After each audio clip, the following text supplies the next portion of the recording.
ত্রয়োদশ জাতীয় সংসদ নির্বাচন সামনে রেখে মিত্রসহ ধর্মভিত্তিক ইসলামিক দল ও সংগঠনের সঙ্গে যোগাযোগ বাড়ানোর উদ্যোগ নিয়েছে বিএনপি। এর মধ্য দিয়ে জোট কিংবা নির্বাচনী সমঝোতার বিষয়টি আরও স্পষ্ট হতে পারে বলে ধারণা করছেন বিশেষজ্ঞরা। এরই মধ্যে খেলাফত মজলিস, বাংলাদেশ নেজামী ইসলাম পার্টি সহ বেশ কয়েকটি দলের সঙ্গে বৈঠক করেছে দলটি।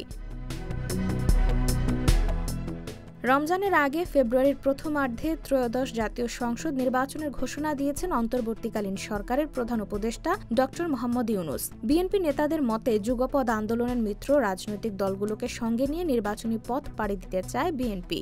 জনগণের ভোটে বিজয়ী হলে এসব দলকে সঙ্গে নিয়েই জাতীয় সরকার গঠন করতে চায় দলটি। দলের শীর্ষ নেতৃত্বের এই চাওয়া অনুযায়ী আগামী জাতীয় সংসদ নির্বাচনে মিত্রদের মধ্যে আলাপ আলোচনার ভিত্তিতে আসন বণ্টন করবে বিএনপি।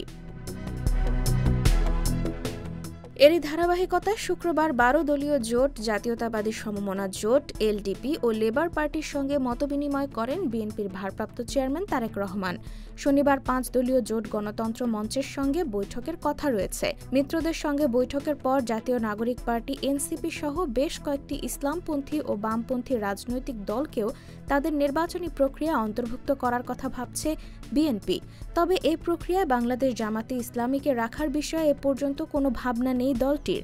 তবে আদর্শিকভাবে জামাত বিরোধী ধর্মভিত্তিক দল ও সংগঠনকে পাশে রাখতে চায় বিএনপি।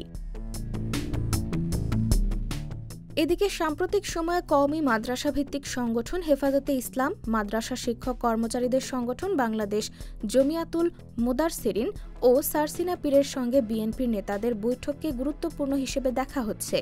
এর কারণ সংগঠনগুলোর নির্দিষ্ট ভোট ব্যাংক রয়েছে।